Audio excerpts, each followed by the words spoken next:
I've got what I need. You've got what you need. Let's get to it. I have a question.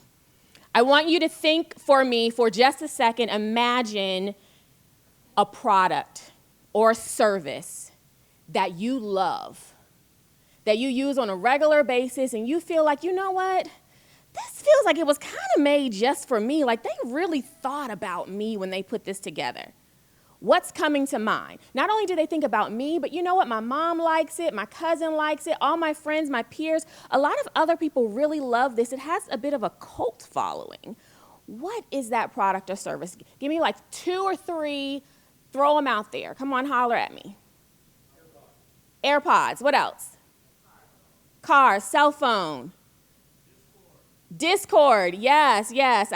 This is my audience. Say. Bicycle. What'd you say?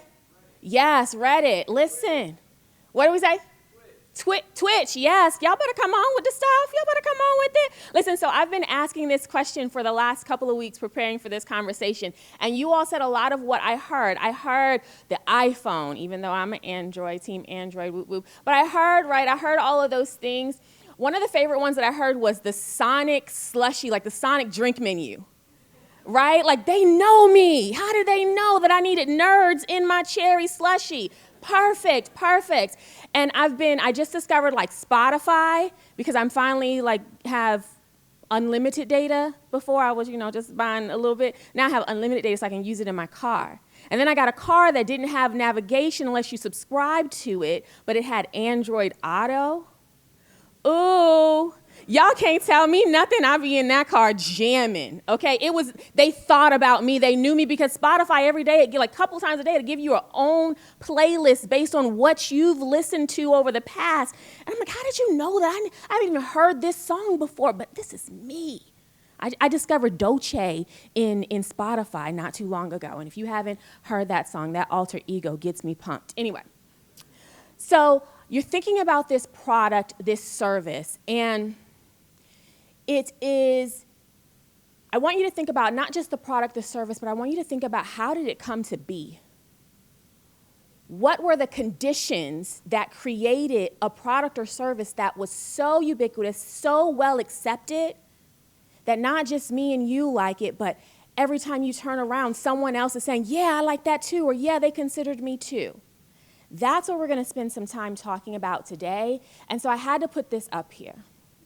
A lot of times I ask, what came first, the chicken or the egg, the market or the product?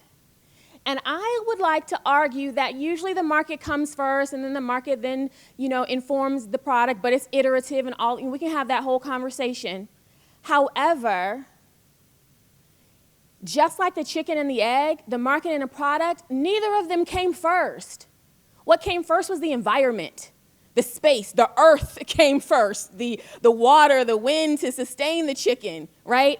And the environment, the way you engage each other as team members within your organization, that's what creates the space for you to have innovative, creative, inclusive, compelling design that serves the market well. And so that's what we're going to talk about today. We're going to talk about what does it take to really, truly integrate, not DEI for the buzzword perspective, but what does it take to really integrate inclusion, this concept of inclusion, into your design process? And what I would like to argue is that you have to do it before you get to the design. It doesn't start with the design, it starts in how we engage with each other. It all starts with culture. Culture is all that matters. And like I was introduced, I'm Denitresse Ferrell. Most folks call me Denny. I know it's long. Blame my mama. She's right there. I'm the founder and CEO of Refinery. And what we do is help organizations optimize the return on their most critical investment, talent. And why we do that is because I know, I'm a Black woman, I have some intersections of diversity. I know what it feels like to walk into a room and have to be mindful of how I show up, how I speak, what I look like, who's going to listen to me, how I influence the room, how I establish credibility. I know what that looks like and what that feels like. And let me tell you, what that does is it requires me to use some of my mental brain power, my mental capacity to conform, to fit. And if I'm using it to do that, then I'm not using it for the task at hand. I can't be my most brilliant self if I'm trying to fit, if I'm trying to conform. And so our whole mission, our motto, our tagline, cultivate culture, unleash genius, is because we know that when we create inclusive, thriving workplaces where everyone can show up as their most authentic, boldest, brilliant self, then we're able to tap into the fullness of our genius. And that's what we're on a mission to do, unleash the collective genius of talent around the world. And when we do that, can you imagine? Can you imagine what we'll be able to innovate, what we'll be able to create, what we'll be able to tap into? I need y'all on board with my big old, I know it's a big, bold vision, but that's it. Like, that's what drives me. That's what gets me up in the morning. And so let's talk about that just a little bit. Because it all starts with culture. The product, it all starts with culture of the team that's creating it. So show of hands, how many have taken an Uber in the last month? I knew it. Uber is such a popular product, solution, service, whatever you want to call it, right? It's so popular, and it's had a storied past. It's had a storied rise to fame. Like, it started as Silicon Valley's golden boy, right? Everyone high valuations. At the height of Uber, it was valuated at, $60 billion? Right? It totally disrupted the market, the way we thought about how we get from place one to place B, but it also helped to contribute to this emerging gig economy that we see flourishing now. But it was a storied past, right? They had all the components of amazingness, but it was dramatic. Uber should have been a soap opera, because in 2017, everything just came and hit it. It's like we pulled back the veil and we got to understand what was underneath it. What was underneath that brilliant design, that brilliant disruptive technology? And simmering underneath that surface was some toxicity, some sexism, some all things that go against culture, all things that go against what we need in order to cultivate that space so everyone can bring their absolute best to the table. And so Uber is a great reminder of what happens when you have all the brilliance in place, you've got the design together, but you haven't really managed the culture aspect of it. So culture starts first. And so what's it take? What's it take to build a thriving, inclusive culture? I believe there are 3 core components of a thriving, inclusive workplace culture, and it starts with competence. Because I know we've all worked with somebody that just didn't quite get it. They got the job, but they just not quite doing it, friend. Like, I need you to bring it together. Can we get him training over here? Because this is not working, right? We've all been there. But when I talk about competence, I'm not just talking about technical skills. We need technical skills. We need interpersonal skills. We need tools and resources that enable us to do the best work that we've been tasked to do. And a lot of times, especially in our space, the tech space, we over-index to the technical skills. But I'm going to tell you that those interpersonal skills are as important, if not more important, than the technical skills. Because those interpersonal skills are what's going to help you be able to have the difficult conversation. It's going to be able to, what you have when you're the manager, be able to understand, how do I develop talent? How do I build up that technical competency in my team members? Right? That is so critical and is often missed. The second component is inclusion. And I don't mean this as a buzzword, but when I say inclusion, it means, do the people within your organization have the autonomy, the freedom, the trust, the safety, the sense of belonging that they need to speak up, to show up fully? And so when I think about, we talk a lot about psychological safety, right? This buzzword, but it's also critical for the work that we need to do, right? And so you think about psychological safety is what enables me to say, if I'm an employee at Walmart 2 years ago, it's allowed me to raise my hand and say, hey, friend, I know you think you're being inclusive, but that Juneteenth ice cream just not hitting. We're not going to do that. Friend, that's a bad idea, right?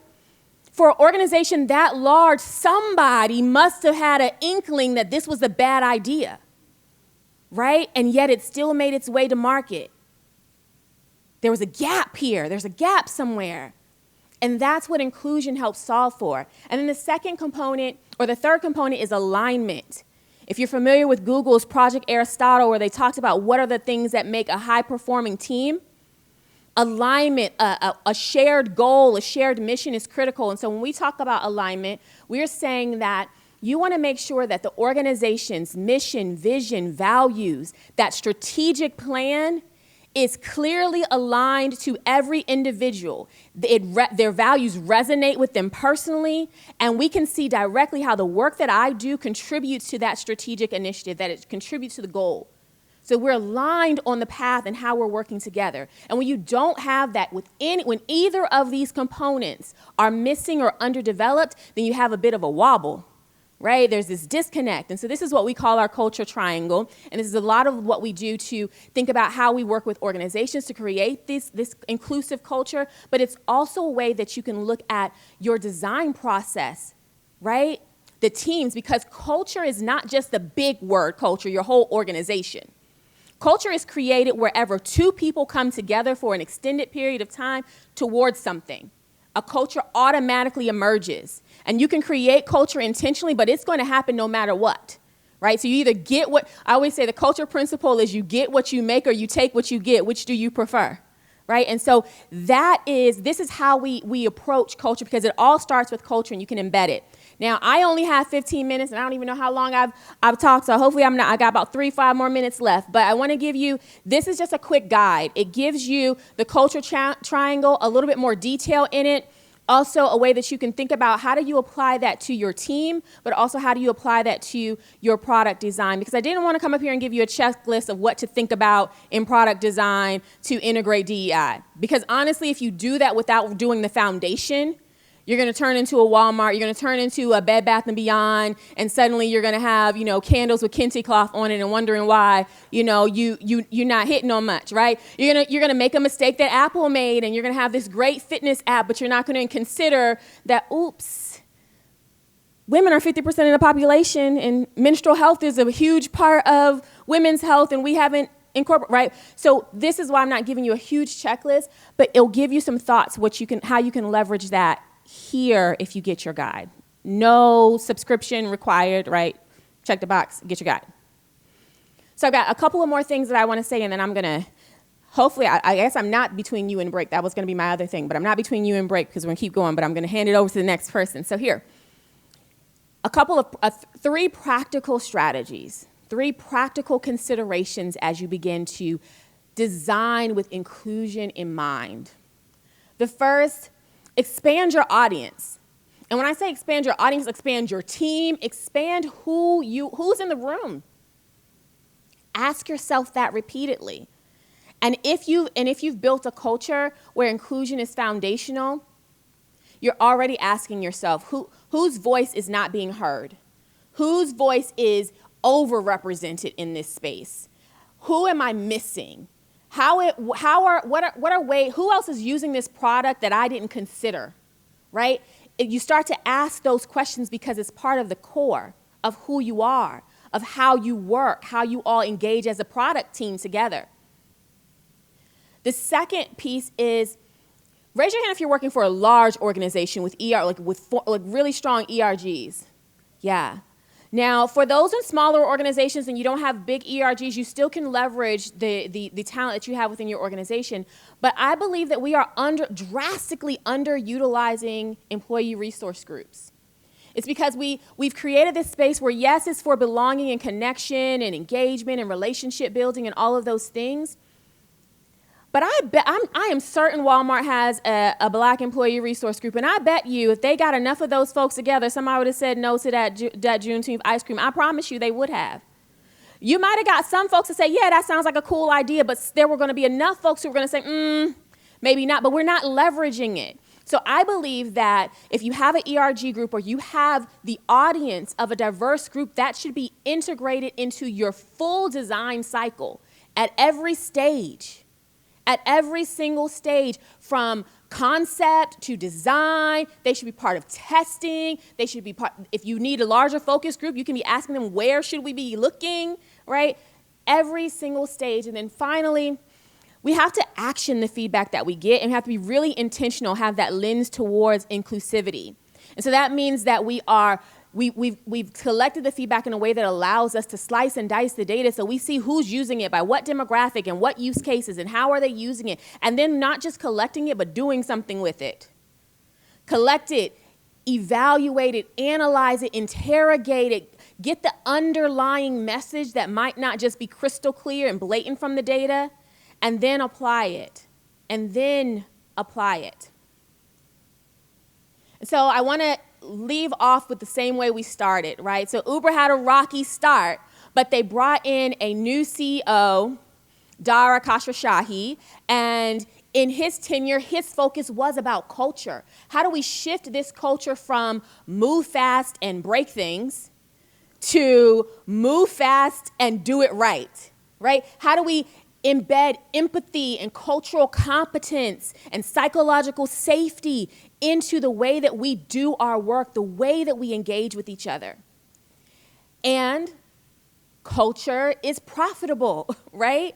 Having done that, Uber, who had been around since, 2010, 2011, last year had their first profitable year since their IPO, which was more drama. The IPO was like dramatic, right? It was, if you know, you know. If not, Google it. Their IPO in 2019, their first profitable year since then. They had one other profitable year in their history, which was 2018. 2023, $1.8 billion.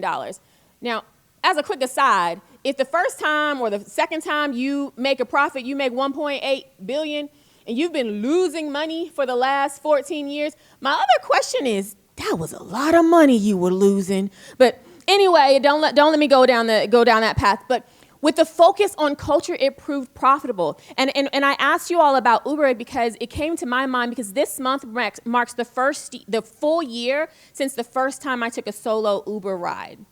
Because for me, the concept made no sense, right?